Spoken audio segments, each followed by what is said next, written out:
क्या आपने कभी किसी ऐसे सितारे के बारे में सुना जो आसमान की सबसे ऊंची बुलंदी पर पहुंचकर भी अचानक खुद ही बुझ गया हो? ये कहानी है नीली की। वो नाम जिसे सुनते ही 80 और 90 की दिहाई का पूरा लॉलीवुड आंखों के सामने घूम जाता है। वो चेहरा जिसके एक पोस्टर के लिए सिनेमा घरों के बाहर रात भर लाइनें लगती थी और जिस अदाकारा ने उर्दू, पंजाबी, सिंधी और पश्तो की 100 से ज्यादा फिल्मों में राज किया, 7 निगार अवार्ड जीते, सुल्तान राही से लेकर जावेद शेख और शान से लेकर हर बड़े हीरो के साथ काम किया, मगर फिर एक दिन अचानक सब कुछ छोड़कर गायब हो गई। ना कोई अलविदा, ना इंटरव्यू, ना वजाहत, सिर्फ गहरी और खौफनाक खामोशी। कहा जाता है कि पर्दे के पीछे, इस खामोशी के पीछे नामुकम्मल मोहब्बत थी, एक बाअसर माफिया की धमकी और कराची के अंडरवर्ल्ड का एक ऐसा साया जिसने उसकी जिंदगी का रुख हमेशा के लिए बदल दिया। कुछ लोग कहते हैं कि ये इश्क की नाकामी थी, कुछ कहते हैं ये ताकत के खिलाफ बगावत, और कुछ आज भी यही पूछते हैं कि आखिर नीली ने वो कौन सा राज अपने दिल में दफन किया और शोबिस की दुनिया को खैरबाद कहा। वीडियो को आखिर तक जरूर देखिएगा। हम इस राज से पर्दा उठाएंगे जिसे नीली ने 20 साल पहले बंद कर दिया है। पाकिस्तान फिल्म इंडस्ट्री की तारीख अगर खोल कर देखें तो इसके औराक पर सुनहरी हरूफ भी नजर आएंगे और धुंधले हुए बाप भी। ये वो दुनिया है जहाँ एक रात में लोग स्टार बन जाते हैं और दूसरी रात में उन्हीं लोगों का नाम सिर्फ पुराने पोस्टर, पुरानी यादों में रह जाता है। मगर कुछ नाम ऐसे होते हैं जो वक्त के साथ मदम नहीं होते बल्कि गहरे हो जाते हैं। उन्हीं नामों में से एक नाम है नीली, असल नाम नीलोफर। 1986 में लॉलीवुड में कदम रखने वाली वो लड़की जिसके चेहरे पर मासूमियत भी थी और आंखों में अजीब सी संजीदगी भी, और फिर 2006 तक यानी पूरे 20 साल तक इस इंडस्ट्री पर राज करती रही। ये वो 20 साल थे जो पाकिस्तान में सिनेमा भी जिंदा था, जब हर शहर में प्लाजा, निशात, रीगल जैसे सिनेमा घर खचाखच भरे होते। जब ईद के मौके पर नई फिल्म के पोस्टर लगते तो ब्लैक में टिकट बिकने लगते, और जब किसी फिल्म के पोस्टर पर नीली का नाम आ जाता तो डिस्ट्रीब्यूटर ये समझ लेते कि अब फिल्म को चलने से कोई नहीं रोक सकता। नीली ने उर्दू, पंजाबी, सिंधी, पश्तो चारों जुबानों में काम किया।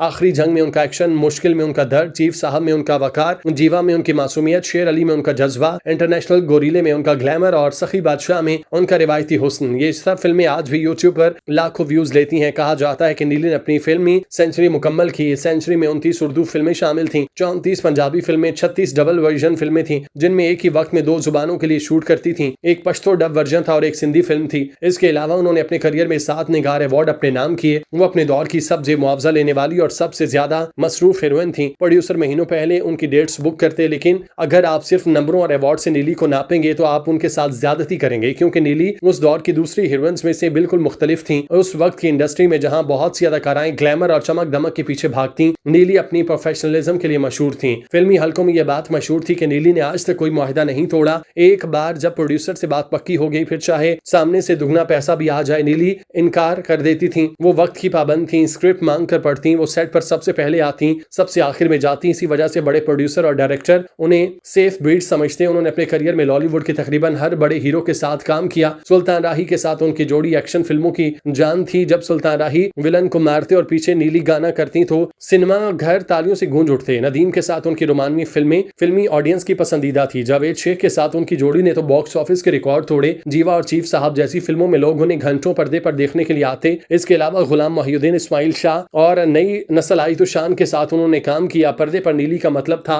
एक मुकम्मल पैकेज। अदाकारी थी लेकिन चीखना चिल्लाना नहीं था, डांस था लेकिन वकार के साथ, इसीलिए फैमिलीज उन्हें देखने आती। और फिर सब कुछ ठीक चलते चलते अचानक रुक गया। 2006 के आसपास इंडस्ट्री में खबर फैली नीली अब फिल्में नहीं करेगी। ये खबर किसी बड़े इश्तिहार के साथ नहीं आई, ना कोई प्रेस कॉन्फ्रेंस, ना अलविदाई पार्टी, बस खामोशी से जेरे तकमील फिल्में मुकम्मल हुई, रिलीज हुई और फिर नीली इस दुनिया से ऐसे गायब हुई जैसे कभी थी ही नहीं। जो औरत कभी मैगजीन के सर वक्त पर थी, जो पोस्टर पर सबसे बड़ा नाम होती, वो अचानक मीडिया से, तकरीबात, अवार्ड शो से कट गई। और यहीं से शुरू होती है वो कहानी जिसे लोग आज तक जानना चाहते हैं। उनकी अचानक रुखसती की वजह के बारे में आज तक 2 बड़ी रिवायत चली आ रही हैं। दोनों रिवायत के मरकज में एक औरत की खामोशी और औरत का दर्द है। पहली रिवायत का ताल्लुक मोहब्बत से है। फिल्मी दुनिया में नीली और जावेद शेख की जोड़ी को गोल्डन पेयर कहा जाता। पर्दे पर इन दोनों की आंखों में जो केमिस्ट्री थी वो मसनूई नहीं लगती। लोग उन्हें हकीकी जोड़ा समझते और शोबिस के अंदर भी ये बात मशहूर थी कि दोनों के दरमियान दोस्ती गहरी है। मारूफ फिल्म राइटर नासिर अदीब ने कई सालों बाद एक इंटरव्यू में इस राज से पर्दा उठाया। उन्होंने कहा नीली जावेद शेख से बहुत संजीदा थी। वो शादी करना चाहती थी, वो एक घर बसाना चाहती थी, लेकिन जावेद शेख इस रिश्ते को लेकर इस सतह पर ले जाने के लिए तैयार न थे। नासिर अदीब के मुताबिक नीली ने उनसे ताल्लुक में अपना दिल, वक्त, वफादारी सब कुछ दिया। जब ये रिश्ता टूटा तो नीली अंदर से चकनाचूर हो गई। लेकिन यहाँ नीली ने जो किरदार अदा किया वो उन्हें लेजेंड बनाता है। टूटने के बाद भी उन्होंने कभी मीडिया पर आकर जावेद शेख का नाम नहीं लिया, ना कोई इल्जाम, ना शिकायत, ना आंसू भरा इंटरव्यू। उन्होंने जख्म अपने अंदर रख लिए। नासिर अदीब ने इसके बाद जो इंकशाफ किया उसने पूरी कहानी का रुख बदला। उनके मुताबिक जावेद शेख से अलहदगी के बाद नीली कुछ अरसे बहुत तन्हा रही। वो सेट पर आती, काम करती, चली जाती। इस तन्हाई के दौर में एक बासर शख्स ने उनसे राब्ता किया। ये शख्स मुबैना तौर पर कराची के ताकतवर माफिया ग्रुप से ताल्लुक रखता था। उसने नीली को शादी की पेशकश की। नीली ने इस पेशकश को फौरी ठुकराया और बस यहीं से तूफान आया। नासिर अदीब का कहना है कि इस इनकार के बाद नीली को फोन कॉल्स आना शुरू हो गई। उन्हें बिलवास्ता धमकियां मिलने लगी। उन्हें एहसास दिलाया गया कि ये शख्स कितना ताकतवर है। अब आप तस्वुर करें, एक तरफ वो औरत जिसके नाम पर फिल्में बिकती थी, जिसके फैन लाखों में थे, और दूसरी तरफ एक ऐसी ताकत जिसके पास कानून से बालातर होने का एतमाद था। नीली ने उस वक्त जो फैसला किया वो बहुत बड़ा था। उन्होंने शोर नहीं मचाया, वो पुलिस के पास नहीं गई, उन्होंने मीडिया में चीख कर इज्जत नीलाम नहीं की। उन्होंने बस एक खामोश जंग लड़ी। उन्होंने अपने प्रोड्यूसर को फोन करना शुरू कर दिया कि उनकी तमाम फिल्में जल्दी मुकम्मल करके रिलीज कर दी जाएं। वो सेट पर डबल शिफ्ट करती, रात गए तक शूट करती।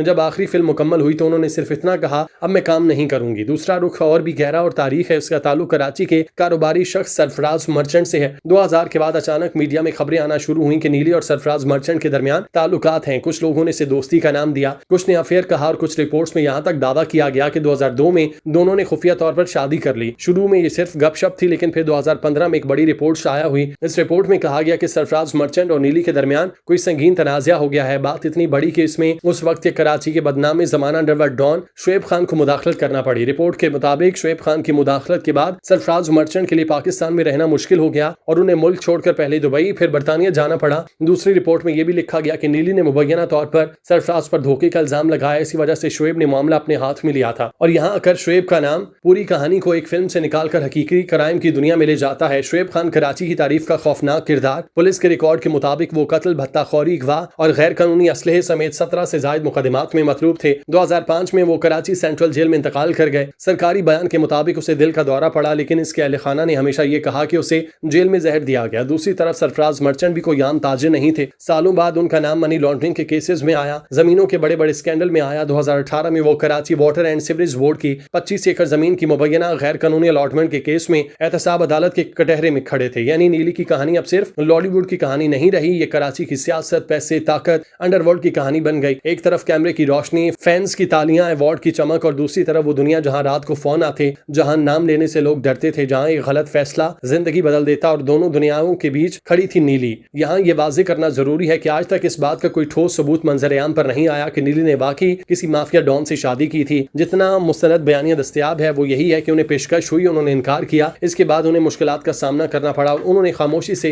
इंडस्ट्री छोड़ दी। नासिर अदीब के मुताबिक इस सब के बाद नीली की जिंदगी में ऐसा शख्स आया जिसने तमाम तलखियों को कबूल किया। उसने नीली को इज्जत दी, तहफ्फुज़ दिया। वो कुछ साल पाकिस्तान में रहे। इस दौरान नीली के 2 बच्चे हुए। फिर नीली ने दुनिया से वादा कर लिया कि कभी माजी की तरफ पलट कर नहीं देखेंगी। उन्होंने वाकई पलट कर नहीं देखा। यही चीज नीली को दूसरी अदाकाराओं से अलग करती है। हमने देखा कि बहुत सारी अदाकाराएं शोबिस छोड़ती हैं, शादी करती हैं, फिर चंद साल बाद वापस आ जाती हैं। कोई ड्रामे करने लग जाती है, कोई मॉर्निंग शो, कोई यूट्यूब पर अपनी कहानी सुनाती है। मगर नीली ने जो दरवाजा 2006 में बंद किया, हमेशा के लिए बंद हो गया। नासिर अदीब ने खुद बताया कि सालों बाद जब उन्होंने नीली से राब्ता करके कहा कि आए कोई अच्छा प्रोजेक्ट करते हैं, तो नीली ने बड़े नरमी से मगर सख्ती से इनकार किया। नीली उस दुनिया की सबसे खामोश गवाह थी। वो स्क्रीन पर कभी नहीं हारी। उन्होंने 100 से ज्यादा फिल्मों में काम किया, हर फिल्म में जान डाली, मगर शायद वो पर्दे के पीछे थक गई थी। शायद वो इस मोहब्बत से टूट गई जो उन्हें नहीं मिली। वो इस ताकत से डर गई जो उन्हें झुकाना चाहती थी। इसीलिए नीली की कहानी आज भी लोगों को उतना ही खींचती है, क्योंकि उसमें वो सब कुछ है जो एक ड्रामे में होता है। फिल्मी हुस्न, नाकाम मोहब्बत, ताकतवर मर्द और मुबैना धोखा, अंडरवर्ल्ड का साया, अचानक गुमशुदगी और सबसे बढ़कर एक ऐसी औरत की खामोशी जो कभी करोड़ों दिलों की धड़कन थी। नीली ने आज तक किसी पर इल्जाम नहीं लगाया, ना कोई किताब लिखी, ना यूट्यूब पर बैठकर कहानी सुनाई। उन्होंने आखिरी जंग बगैर किसी शोर के लड़ी और उसे जीतकर खामोशी से अपनी दुनिया में चली गई। और शायद यही उनकी सबसे बड़ी जीत है। आज भी जब कोई नया लड़का लॉलीवुड की तारीख पढ़ता है तो सबसे पहले सवाल करता है, नीली ने फिल्में क्यों छोड़ी? इस सवाल का जवाब शायद नीली जानती हैं, और जब तक वो खुद नहीं बोलेंगी, सवाल लॉलीवुड का सबसे बड़ा और खूबसूरत और उदास राज रहेगा। क्योंकि कुछ कहानियां सुनाने के लिए नहीं, कुछ कहानियां सिर्फ सांस लेने के लिए होती हैं। ये थी नीली की कहानी, एक ऐसे सितारे की जो आसमान पर सबसे ज्यादा चमका, मगर जब दुनिया ने तालियां बजानी शुरू की तो वो खामोशी से पर्दे के पीछे चला गया। नीली ने हमें सिखाया कि शोहरत का मतलब शोर नहीं और कामयाबी का मतलब सब कुछ बेच देना नहीं होता। उन्होंने अपनी इज्जत, सुकून और बच्चों की खातिर पूरी दुनिया को अलविदा किया। अगर आपको ये वीडियो पसंद आई तो लाइक करें, अपनी कमेंट में जरूर बताएं और ऐसी ही शोबिस की अनकही दास्तानों के लिए चैनल को सब्सक्राइब करें।